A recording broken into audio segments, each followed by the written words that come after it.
Hey everybody, it's CheckTheEffects coming at you with another Minecraft tutorial, and today we're going to be going over a review on a improved version of my previous automated sugarcane farm design, which I had done in episode 12, and we're going to be going over an improved version that's more compact and is 100% lossless. So without further ado, let's get to the tutorial. So if you would go back and actually check out episode 12 before seeing this, just so you have an idea of what exactly we were doing. So first off, I had actually come out with this design here for the independent pistons, the firing for a sugarcane farm. Most of the other designs that I've seen, all of them tend to fire at the same time whenever you have one of them, one sugarcane, end up growing to a certain length. Now another thing that I had going was that I had put the minecart with the hopper in it, the hopper minecart in front of the thing instead of putting it under it. So I decided, why not try to see if I can put it under it, and I did. Now if I go ahead and put this in, there we go. Now we got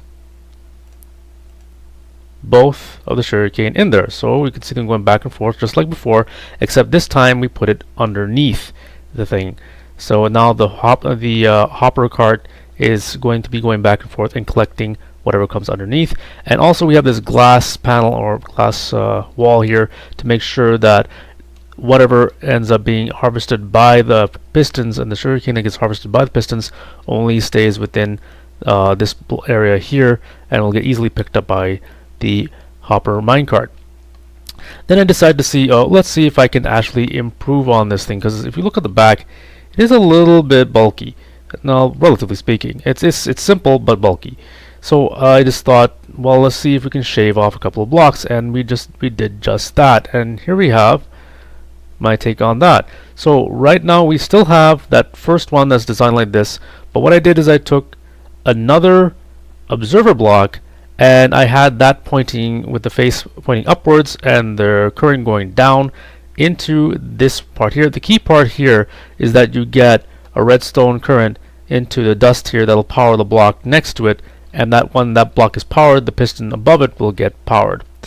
So I did that, and what happens is whenever this what happens if you're let's say if you got some sugar, it goes here. When the observer block over here at its face sees the block in front of it get updated, in this case it sees the sugar grow, boom, it then sends a current into this redstone torch.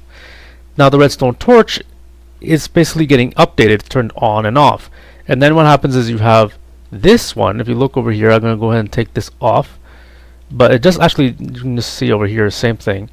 But if I take this one off, you'll see you have a observer block with the face pointing upwards and the redstone current going down.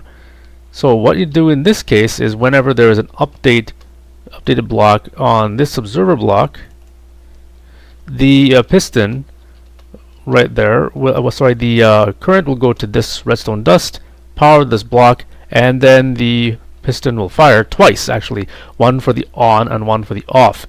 So if you go ahead, even if I just increase or decrease the ticks on the repeater, you'll see that it happens. And now let's say if you happen to, now the nice thing about this design is that, let's say you happen to be low on redstone and you want to conserve your redstone, you can actually replace the repeater with a fence gate or a trap door, whether it's an iron trap door or a wooden trap door.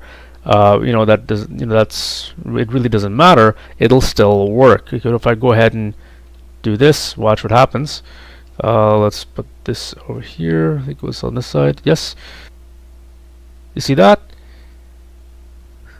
It actually, the trapdoor went open and close really fast, and then what happened is this one ended up going on and off really fast twice. So that's the reason why, because it's being updated twice, that's why that's because this one is going open and then close. It ends up being this ends up sending two pulses. That's why you have the piston going in and out really quickly. Another thing is that now the pistons actually are a lot faster. If you ever use one of these other designs, the other ones like the trap doors, or let's say your fence doors. If you have a repeater, now you can actually slow it down, because the repeater will turn on and off much more slowly if you have it increased the amount of ticks that are on it. Let's go ahead and do that. You can see it actually goes much slower. See, let me just go this way, as opposed to the one next to it. It's almost, you can't even see it, it's so fast. But you can see I've been putting all this stuff in there, and again you get all your stuff in there. So let's go ahead and say I might have picked up a little extra. So now you see there's nothing in there. Let's go ahead and let this grow. And there you go, you have your 2 sugarcane right there. Put it here. And there you go, you got 4 sugarcane in there. So there we go. And again, the same idea. This when we have the this time we have this design where it's the 2 set of mechanisms are facing each other, so you don't need the glass wall in between them. This actually, you know, makes it a little bit more effective in terms of use of space. And then we have the minecart going in a loop. Now you have to make sure that the minecart is on a straightaway track on all sections or on blocks that are underneath the dirt here, or underneath the sugarcane. The curves should occur on the edges that are, like, let's say around here where the glass is, and also where this opening is. That's where the turn should be. Okay. Otherwise, you'll end up with certain pieces of sugarcane not being properly picked up. Okay. So that's how that works. So let's go ahead and see how we build this now. So the first thing we're going to need is our basic building blocks, and we're going to start this off by using our basic building block, which in my case I'm using quartz. And then also we're going to take some dirt, and we're going to take the dirt and go across as long as you want it to go. So as many sugarcane plants you want, that's the number of dirt that you want. And I'm going to put another one on this side. We're going to make the dual one that's there. Okay. Where the both of them are facing each other. And next we're going to do is we're going to take a block here, and then we put a block underneath, break this block, and then we're just going to bring this out all the way like that. Nice, nice. Next thing, we do the same thing on the other side. Break that one there, and bring it out all the way out to where we want to finish. There we go. Now we're going to go to this side here, and we're going to do the same, which is the same by extending it out. There we go. Like that. And we're also going to extend this out too. One more. And then close it off like so. Next we're going to get our water buckets. And go ahead and put your water in until you manage to make it stop running. If you wanted to have it run, that's your choice. I like to keep mine quiet, so that's why I'm doing it this way. Okay, there we go. And that's your first step. Next, what we're going to do is we're going to go ahead and build our bottom section for the rail. So let's go ahead and put the rails in. So to do that, we're going to take a block here, and we're going to make a little platform like this, like so. And I'm going to break this here and extend this out like this. Now I'm going to also, let's just go ahead and extend this out a little more, like so. There we go. Okay, now we're going to get our rails, and then we're going to take this powered rail and just have it go right here, whoops. Let's have it go there, and then take your regular rail and make it go around like this. And I'm going to take another powered rail and put that there, and then have another regular rail like this. There you go. Now it's on a curve. Next we're going to come back underneath, and then we're going to go ahead and put our block here, block there, take our powered rail, and then go ahead and put it like this. Again, block here, block there, and then put our powered rail in 1 and then 2, and keep on doing this. If you want, you could actually do this up to 8 blocks. Okay, or actually up to 6. Sorry, my mistake. Up to 16 blocks. You can do this with powered rail, and then you're gonna have to. That's where you have to go in and put another torch in, right? So the torch has to go every 8 blocks. Okay, so let's go ahead and put this powered rail here, powered rail there. If you want to, you can put in regular rail if you want to. It's completely up to you. But you're going to need power rail at least 2-3 powered rails every 8 blocks or so in order to get this working. So let's go do this. Put this here, and then you have to put this here, and go ahead and put the rail in like that. And there you got your curve over there. So now we're going to go ahead and put our redstone torch right underneath here, so that powers that side, and another redstone torch goes on this side over here. So I'm just putting it straight in the middle. This one is about like 1, 2, 3, 4, 5, 6, 7. So 7 blocks long, plus 2. So about 9 blocks long. But we basically have 9 blocks of track. That's 7 blocks of straight track. So that's why you're gonna have. That's what's gonna be like that. Now, if you happen to make this much longer, then you'll be placing redstone torches practically every 16, or let's say about every 15 to 16 blocks, so that you have your powered rail being powered. Okay. Now you could also extend it with extend it a little bit further if you want. You can have like put down 16 powered rails, and then put 15 powered rails and put a redstone torch right down the middle, and then you can go ahead and extend it out with regular rails for about 10 blocks, then continue on with a pattern of powered rail after that. Okay. Next, we're going to continue with the rest of our mechanism. So we're going to go ahead and first put a row of blocks, building blocks like this, right across, and do the same thing on the other side over here.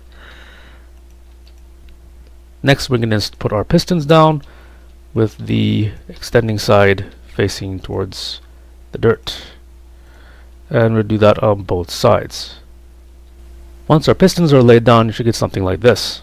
Next, we're going to put on our observer blocks, and we have to do this by standing behind your pistons and then putting down your observer blocks like so. So one like that, and then like this, all in a row. If you happen to have one that goes a little bit too many, just break it off. Once you're done with your observer blocks, you should have something that looks like this. Next, we're going to take our building blocks, and we're going to go behind our pistons and alternate them. So every second piston, we're going to put a regular building block. Now, if you have an even number of blocks or even number of sugarcane in your row there, you'll end up seeing that you'll have one, maybe instead of having it ending off with a building block, you'll end off with a space. So like this, we have one more over here, one more piston with an observer block, then you'd have a space here instead of having a building block. After you've done that step, you should have something that looks like this. Next, we're going to take our next set of observer blocks, and we're going to take them with them facing upwards. So we're going to go like from underneath and have them point up like this.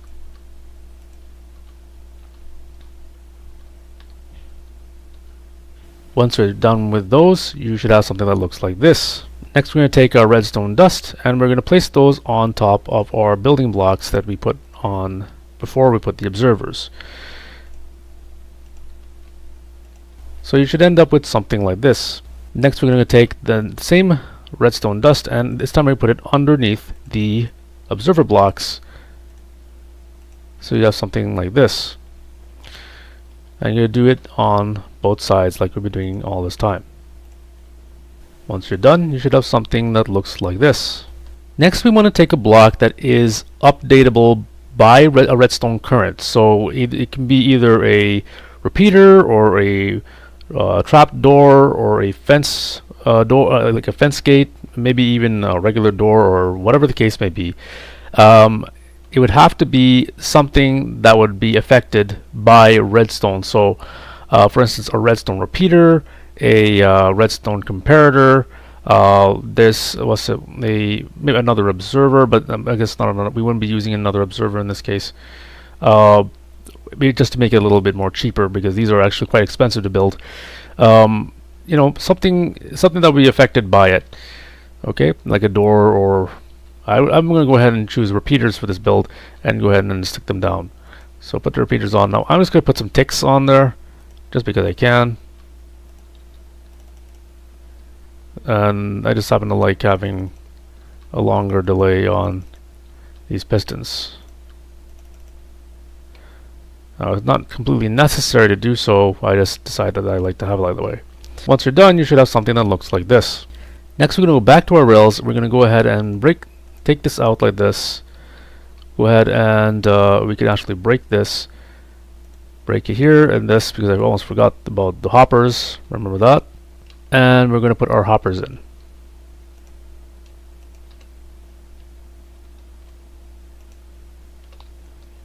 Then we're going to go ahead and put our rails back in. You can always also put the hoppers in before you actually do this step. I just happened to forget this part. Now you can extend this hopper pipe out, or if you want, you can just keep it up to that point. At this point, we're going to need our chest, and then we just go ahead and put our chest down like so. So now you should have an end that looks like this. Next, we're going to go ahead on our other side, and we're just going to need something to launch our cart with. So let's go ahead and put this up like this. We're going to have a temporary set of rail that we're going to put up to here like this. Then take your hopper minecart and then let it slide down. It'll get picked up by the rails and start running. Then you can just break this off. Once you're done with that, you should have your hopper cart running just fine like this. We're going to finish this off by adding a little frame. And of course, we're going to make it is necessary for us to put these blocks on top of your observer blocks as part of the frame, just to make sure that nothing ends up flying over your observer blocks.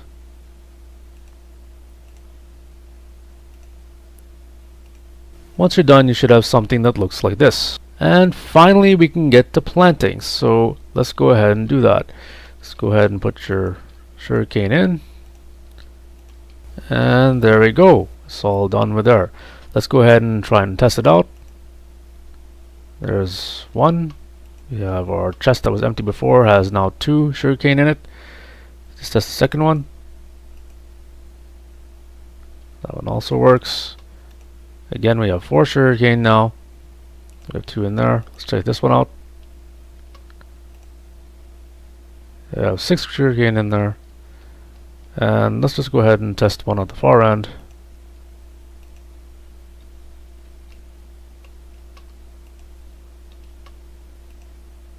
And there we have 8 sugarcane. There we go. It's running and working just fine.